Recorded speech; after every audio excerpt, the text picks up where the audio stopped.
My son called to tell me I wasn't welcome at my own grandson's graduation party. He did it on a Tuesday afternoon while I was sitting on the back porch reading a brief from my old law school colleague. I remember the exact moment because I had just set down a glass of sweet tea and was watching a cardinal sit on the fence post near Eleanor's rose garden. She planted those roses the year Tyler was born. She never got to see him graduate. Kevin's voice was careful when he said it. He had practiced this. I could tell the way I used to tell when a witness on the stand had rehearsed their testimony too many times.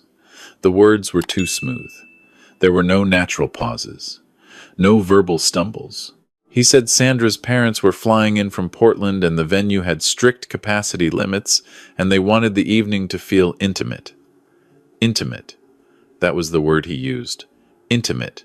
As if a grandfather watching his only grandchild accept a diploma was somehow an imposition on the occasion. I didn't say anything for a long moment. I watched the cardinal fly away. Then Kevin said, "You understand, right, Dad? It's just logistics." I told him I understood completely. I hung up the phone. I picked up my sweet tea and finished it slowly, watching the roses sway in the Georgia afternoon breeze. Then I walked inside, sat down at my desk, and started making a different kind of list. Before I tell you what happened next, I want to ask you something. If you believe that loyalty is earned and that generosity without respect is just exploitation with a smile, hit that like button and subscribe. Because what I'm about to share took me 68 years and one very expensive lesson to understand. My name is Walter Haynes. I spent 35 years as a federal judge in the Northern District of Georgia.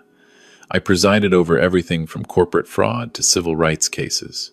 I have heard lies delivered with a straight face by people who had coached themselves for weeks. I have watched men in $1,000 suits try to talk their way out of ironclad evidence. After 3 decades on that bench, I can tell you one thing with absolute certainty. The law doesn't care about your feelings. It cares about what you did. My wife Eleanor died 2 years ago. Ovarian cancer, 18 months from diagnosis to the end. She was the kind of woman who kept everything running smoothly, the family dinners, the birthday calls, the quiet diplomacy between me and Kevin when things got tense. When she was gone, I thought the family would pull together. That's what I believed. That's what I told myself at her funeral while Kevin stood next to me with his arm around my shoulder and Sandra dabbed at her eyes with a handkerchief. I should have paid more attention to who was crying for Eleanor and who was already calculating what came next. Kevin is 43 years old. He works in commercial real estate, which means he spends most of his time having expensive lunches and very little time actually closing deals. Sandra manages a boutique in Buckhead that has been hemorrhaging money since she opened it 4 years ago. They have a son, Tyler, who just graduated from Emory University. Tyler is a good kid. He always has been. Quiet, thoughtful. The kind of young man who sends a thank you note without being reminded. I paid for Tyler's education, all 4 years. Tuition, room and board, a monthly living stipend, and a study abroad semester in Edinburgh. The total came to $240,000. I paid it because Tyler earned a partial merit scholarship, and I wanted to make sure he could focus on his studies instead of working 2 jobs. I also paid it because Kevin and Sandra, despite their lifestyle, do not have $240,000. They have the appearance of $240,000, which is a different thing entirely.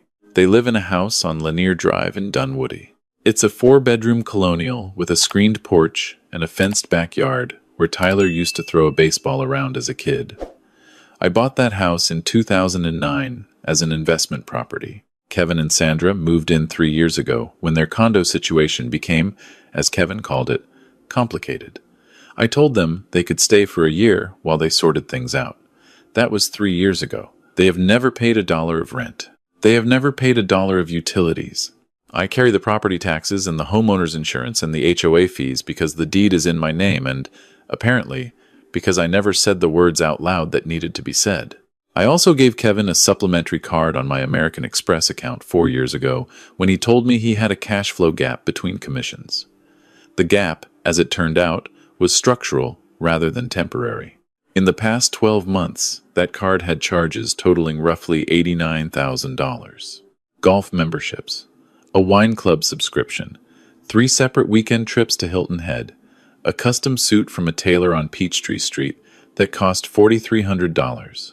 Sandra had her own supplementary card. I'll spare you the details, except to say the words spa retreat appeared on the statement 7 times. I knew all of this. I had the statements. I had reviewed them carefully, the way a judge reviews a case file before sentencing. I had said nothing because Eleanor always softened these conversations, and without her, I kept finding reasons to wait. 1 more month, 1 more quarter. He'll figure it out. They'll grow into it. Tyler's graduation party was in 3 weeks. It was a Saturday evening event at a venue in Midtown that Kevin had told me cost $8,000 to rent. He mentioned this to me twice, which in retrospect was his version of a fundraising pitch. I wired the money the next morning without being asked. $8,000 for a party I had just been told I was not invited to. I sat at my desk and looked at the bank confirmation on my screen. The wire had gone out 48 hours ago. I picked up the phone and called my attorney. Her name is Margaret Chen. She went to law school at Georgetown, clerked for the 11th Circuit, and has been handling my estate and property matters for 11 years. She is the most organized person I have ever met, and I spent 3 decades surrounded by lawyers. When she answered, I said, "Margaret, I need to talk through some options." She said, "Judge, from your tone, I'm guessing these aren't pleasant options." I said, "They're not." I told her everything. The phone call from Kevin, the party, the house, the credit cards, the $240,000 I had paid toward Tyler's education. I told her about the $8,000 wire that had cleared 2 days ago. I read it all to her from the ledger I keep on my desk, the same kind of detailed records I kept for 35 years on cases. Margaret was quiet while I talked. She took notes. I could hear her pen moving against a legal pad. When I finished, she said, "I want you to listen to me carefully, Walter. Do you want to pause and think about this before we move forward?" I said, "I've been thinking about it since Eleanor died. I'm done thinking." She said, "All right. Then let's go through this properly." The first thing we discussed was the house. Margaret confirmed what I already knew. The deed was in the name of the Haynes Family Trust, of which I am the sole trustee. Kevin and Sandra had no lease. They had no rental agreement of any kind. They were, in the legal definition of the term, tenants at will, which meant I could revoke that invitation with a formal notice to quit and a 30-day clock. The second thing we discussed was the American Express cards. Those were straightforward. I was the primary account holder. I could cancel the supplementary cards at any time with a single phone call. Margaret advised me to document the balance and any pending charges first, which I did. The third thing we discussed was more complicated. Margaret asked me whether I had ever formalized the financial support I had provided to Kevin and Sandra as loans or as gifts. I told her they were never formalized as anything. She said that was a problem in terms of recovering the money, but it was also useful for a different reason. Because if I had simply been providing generosity at will, I could stop that generosity at will. There was no contract obligating me to continue. She said she would have the eviction notice prepared by Friday. I thanked her and hung up. Then I called American Express. The representative was polite and efficient. I told her I wanted to cancel 3 supplementary cards on my account. She asked for the names. I gave them. Kevin Haynes, Sandra Haynes. She confirmed the cancellations and told me the cards would be declined on any future transactions immediately. I asked her to note on the account that this was an authorized cancellation by the primary account holder due to misuse. She said, "Of course, sir. Is there anything else I can help you with today?" I said, "That'll do it." I hung up and looked at the clock. It was 4:30 in the afternoon. Kevin and Sandra were probably sitting down to dinner right about now, still confident that they had managed the old man successfully, still confident that their polite, rehearsed little conversation had landed exactly the way they intended. I walked to the kitchen and made myself a proper dinner. Grilled salmon, roasted asparagus, a glass of the Sonoma Coast Pinot I had been saving for no reason in particular. I ate alone at the kitchen table, which I do most evenings, and I thought about Tyler. I thought about him sitting in a cap and gown at graduation, taking a picture with his parents, and not knowing what his parents had done. I decided to call him before anything else escalated. He deserved to hear something from me directly. I left it for the next morning. I slept better than I had in months. The following morning, I called Tyler. He picked up on the second ring, which told me he wasn't avoiding me. He said, "Hey, Grandpa." I said, "Congratulations on graduating, Tyler. I'm very proud of you." There was a pause. A real pause, not a rehearsed one. Then he said, "You know, don't you?" I said, "Your father called me." Another pause. Longer, this time. Then Tyler said, "Grandpa, I didn't know about this. I swear to you. My mom told me yesterday that there was a seating issue and that you were going to come to a separate dinner with us afterward. I thought that was strange, but I figured you'd agreed to it." His voice was tight. "I was going to call you today. I've been trying to figure out how to say." I told him to stop. I told him I believed him. I told him this was not his problem to fix and that I was proud of him for graduating and that would never change regardless of what happened in the next few weeks. He was quiet for a moment, and then I could tell from his breathing that he was trying not to cry, which is something Tyler has done since he was 7 years old when he didn't want anyone to know he was upset. I told him, "You're going to be fine. Focus on yourself right now." He said, "Grandpa, what are you going to do?" I said, "What I always do. Apply the law." He didn't fully understand that. He would understand it soon enough. The eviction notice arrived from Margaret's office by Friday afternoon, as promised. She had it served by a process server on Saturday morning at 9:15, while Kevin and Sandra were home. I know this because my neighbor on Lanier Drive, a retired school principal named George Whitfield, who I have known for 20 years, happened to be walking his dog past the house and sent me a text message that said simply, "Man in a suit just put something on Kevin's door." Kevin looked like he ate something bad. I appreciated George's editorial commentary. I was at my own house when Kevin called 40 minutes later. I let it ring through to voicemail. Then Sandra called. I let that go too. Then Kevin called again, and this time I answered because I was ready. His voice was not practiced this time. It was raw, the way people get when the carefully constructed version of themselves falls apart unexpectedly. He said, Dad, what is this? There's a man who left papers. It says eviction. What is going on?" I said, "Good morning, Kevin." He said, "Don't do that. Don't be calm. There's an eviction notice on my door, our door. What are you thinking?" I told him I was thinking quite clearly. I told him the notice to quit gave them 30 days to vacate the property at Lanier Drive. I told him the cards had been canceled as of Wednesday. I told him that the property had been listed with a real estate agent that morning and that showings would begin the following Saturday, so I would appreciate it if the house was kept presentable for visitors. There was a long silence. Then Kevin said, very quietly, "Because of the party." I said, "Kevin, the party is a symptom. It is not the disease." He said, "Dad, we can fix this. We can talk about the party." Sandra overreacted. She gets anxious about her parents, and I said, "Your wife didn't make this decision. You called me. You rehearsed it. I've been in courtrooms for 35 years, son. I know the difference between a nervous man saying hard words and a man delivering a prepared statement. You prepared that." He didn't say anything. I said, "You have 30 days. He said, "Where are we supposed to go? We don't have." I said, "I know exactly what you have and what you don't have, Kevin. You have a monthly income from your real estate work, which varies. You have a wife who runs a boutique.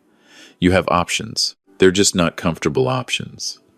And they're not ones I'm going to provide for you anymore." He hung up. 15 minutes later, Sandra called, and her approach was different. Sandra went for the emotional register. She was crying, which I do not believe was entirely manufactured. She told me she was sorry about the party. She told me that her mother has difficulty with social situations and that it had nothing to do with me personally. She told me that Kevin had been under enormous stress and that she should have handled the conversation herself instead of asking him to call. I listened to all of it. I am not an unfeeling man. 35 years on the bench teaches you that people are almost always more complicated than the worst thing they've done. I do not hate Sandra. I never have. But I have learned, at a great cost, that compassion, without accountability, is just enabling with better vocabulary. I told Sandra that I accepted her apology as genuine. I also told her that the apology did not change the material situation, which was that she and Kevin had been living in my house for 3 years without rent, running up my credit cards, and had recently decided that their generosity toward me extended to informing me I was not welcome at an event I had paid $8,000 to fund. I told her those three things together painted a picture that a compassionate reading could not fully erase. She said, "Walter, please, where will we go?" I said, "That's a question you should have been asking 3 years ago when you first moved in." I ended the call. My hands were perfectly steady. I walked to the window and looked at Eleanor's roses, which were coming in beautifully this year. A full bloom, deep red, the kind of red she always said looked like they were arguing with the sky. I said, "You'd tell me I'm being hard on them." The roses didn't answer, but I knew what she would have said. She would have said I was probably right, and that she loved me, and to at least make sure Tyler was okay. That was Eleanor. She always held two truths at once, without dropping either of them. 3 days after the eviction notice was served, Margaret called me. Her voice had a quality to it that I recognized from my time on the bench. It was the tone people use when they've found something unexpected in a case file. She said, "Walter, I need you to come into the office. There's something you need to see." I drove into Midtown the next morning. Margaret's office is on the 14th floor of a building on West Peachtree, with a view of the skyline that Eleanor always said looked like a promise the city was making to itself. Margaret was at her desk when I came in. She had a folder open in front of her, and she got straight to the point, which is one of the many things I have always appreciated about her. She slid a document across the desk. It was a home equity line of credit application from Pinnacle National Bank. The property listed as collateral was the house on Lanier Drive. I looked at the signature on the last page. Walter J. Haynes. I sat very still for a moment. Then I said, "I didn't sign this." Margaret said, "I know you didn't. The application had been submitted 7 weeks ago. The requested line was $75,000. The bank had flagged it and declined because the Social Security number on the application did not match the credit profile associated with my name, the profile that shows I have never missed a payment in my life, which apparently made the numbers look wrong to their fraud detection system.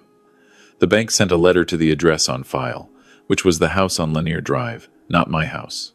Kevin or Sandra intercepted it. I looked at the signature again. It was a reasonable attempt. It had the right initials. The J was there for James, my middle name. But I spent 35 years signing my name to federal orders, and my hand has a particular habit at the end of the S that no one who knows my handwriting would mistake. Whoever signed this didn't know that habit. They were working from a copy. I said, "This is a felony." Margaret said, "First-degree forgery in this state, yes. Attempted bank fraud.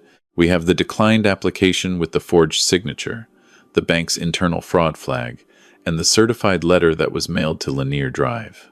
I looked out the window at the skyline. I thought about the morning Kevin called to tell me I wasn't welcome at the party. I thought about how smooth his voice was, how prepared he sounded. I thought about the fact that he submitted this application 7 weeks ago, which was 3 weeks before he made that phone call. The timeline was not a coincidence. He had applied for the loan. It was declined. He was already in trouble. The phone call, excluding me from the party, had nothing to do with Sandra's parents or capacity limits. It was a stress response from a desperate man who was trying to regain control of a situation he had already badly misjudged. I said, "File the criminal complaint." Margaret looked at me carefully. She said, "Walter, he's your son." I said, "I know."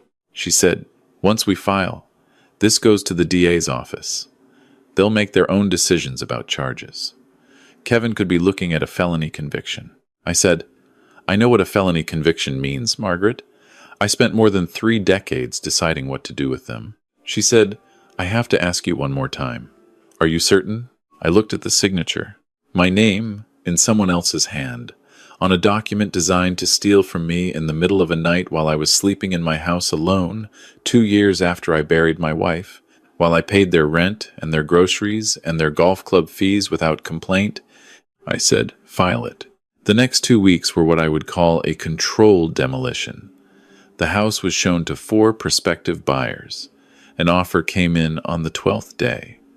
I accepted it. Kevin and Sandra received formal notification of the sale and a reminder that their 30 days would end before the closing date, which meant they would need to be out sooner. Kevin came to my house unannounced on a Thursday evening. I heard the car in the driveway, and I knew it was him from the particular way he hits the brakes too hard at the end. Eleanor used to joke about it. I was in the kitchen when he knocked. I let him in. He looked tired. He was wearing clothes that were a little too expensive for the expression on his face, which is something I had been noticing about him for years. The clothes said one thing, and the man inside them said something else entirely. He sat down at the kitchen table, and I poured him a glass of water because that felt like the right thing to do. He said, "The bank called me." I didn't say anything. He said, "Dad, I need you to understand. I was going to pay it back." The line of credit was just a bridge. I had a deal closing in Alpharetta that was going to cover everything. It fell through. I didn't know what to do. I said, "You could have called me." He looked at the table. He said, "I couldn't." I said, "Why not?" He was quiet for a long time. Then he said, "Because you would have known I had nothing. You would have seen all of it." I said, "Kevin, I already knew all of it." He looked up. I said, "I've been watching the statements for 2 years. I know about the Hilton Head trips. I know about the tailor.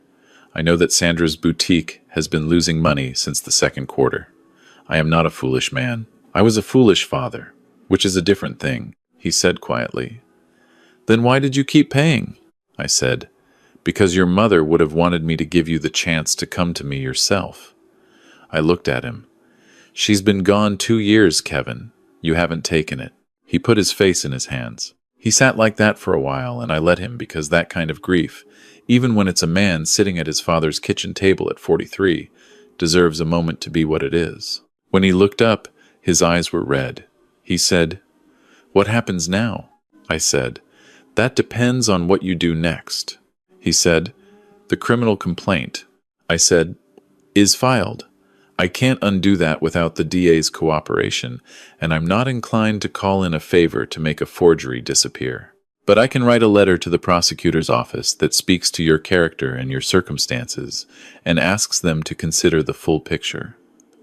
I paused. "Whether I write that letter depends entirely on what you choose to do next." He said, "What do you want me to do?" I said, "I want you to be honest with me for the first time in a very long while. Tell me exactly what you owe, all of it, not just to me, to everyone. I want to understand the actual structure of what you've built, because a man who can see his own problems clearly is a man I can work with. A man who keeps papering over the cracks is a man I cannot help." He looked at me for a long moment. Then he nodded. We sat at that kitchen table until 10:30 at night. He told me everything, and it was bad.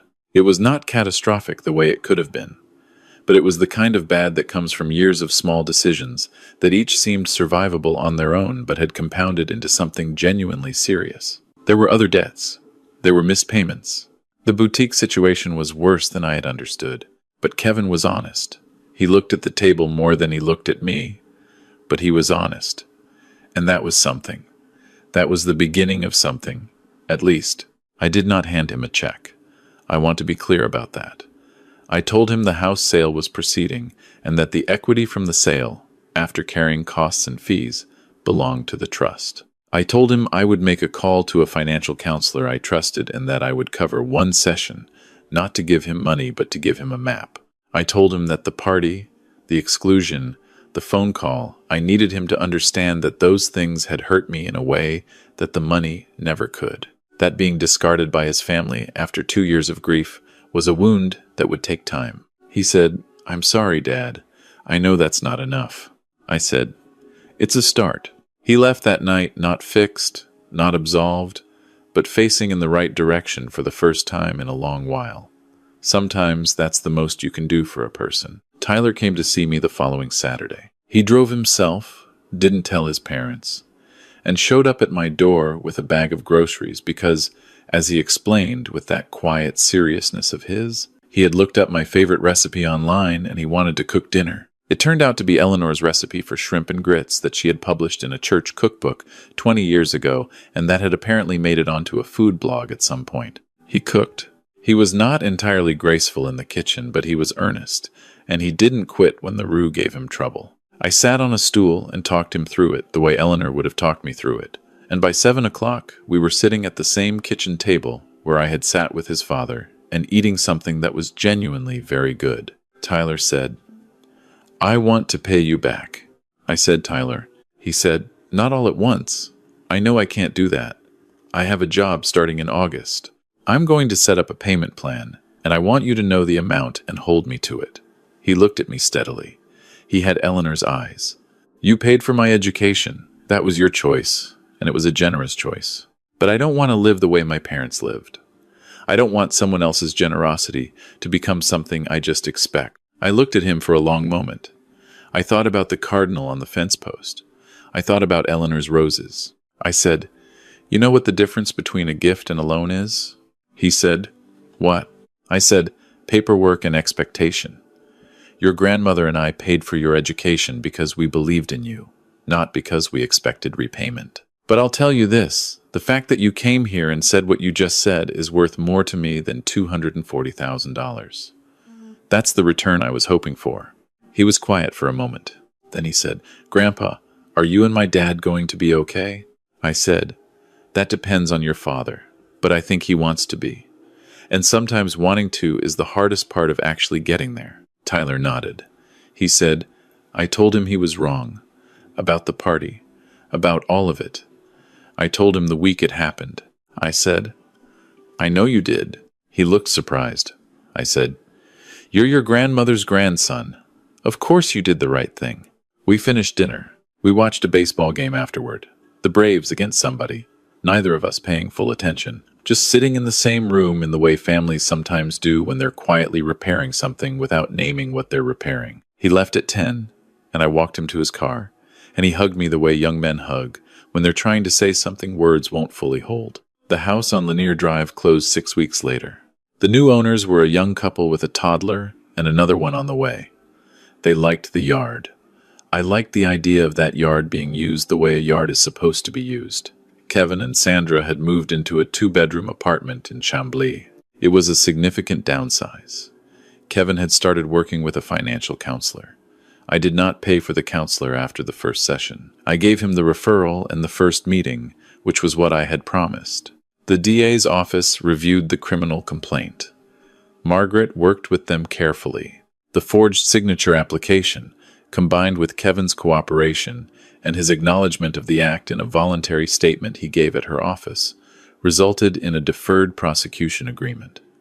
No trial, no conviction on his record, provided he completed financial counseling, paid a fine, and committed no further violations for 2 years. It was the outcome Margaret had quietly worked toward from the beginning. She is better at her job than most people realize. I did not attend Tyler's graduation party. I never did, but 3 weeks after it happened, Tyler and I drove to Amelia Island together, just the two of us, and spent a weekend at the same cottage where Eleanor and I used to go every October. We walked the beach in the mornings and ate at the little seafood place on the harbor and stayed up too late the second night talking about everything he was planning to do with his life. He told me he wanted to go to law school. He'd been thinking about it for a year, but hadn't said anything because he wasn't sure it was practical. I told him the law was many things, but impractical wasn't one of them. He said, "Would you write me a recommendation?" I said, "I've been waiting for you to ask." There is a version of this story that ends with me as a man who destroyed his family for the principle of the thing. I have heard that version from people who want a simpler story than the one that actually happened. The truth is more uncomfortable than that, which is something I learned 35 years ago watching juries wrestle with complicated cases. The truth is that I did what I did not out of anger and not out of revenge, though I understand why it looked that way from the outside. I did it because I had been enabling a structure that was going to collapse on its own eventually, and when it collapsed on its own, Kevin and Sandra would have no framework for rebuilding.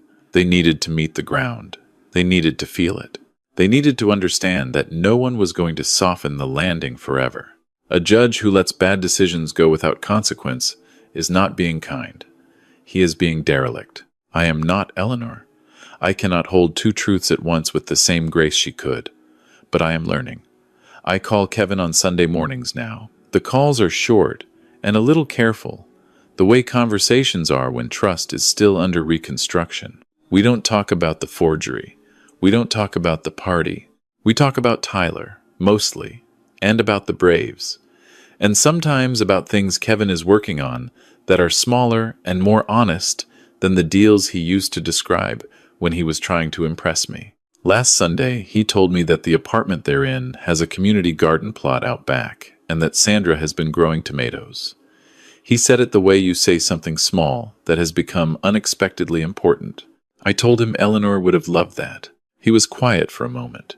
Then he said, "Yeah, she would have." I walked out to the back porch after we hung up. The roses were in full bloom, deep red, arguing with the sky the way Eleanor always said they did.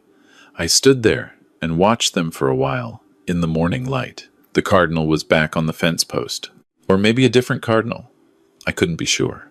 I poured what was left of my coffee into the grass below the roses, the way Eleanor used to do because she said they liked the nitrogen, which I have since been told is not actually true, but I do it anyway. Some things you keep because they're right.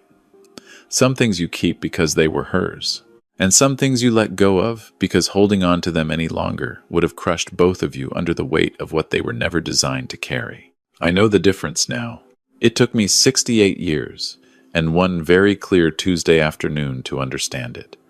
But I know it now.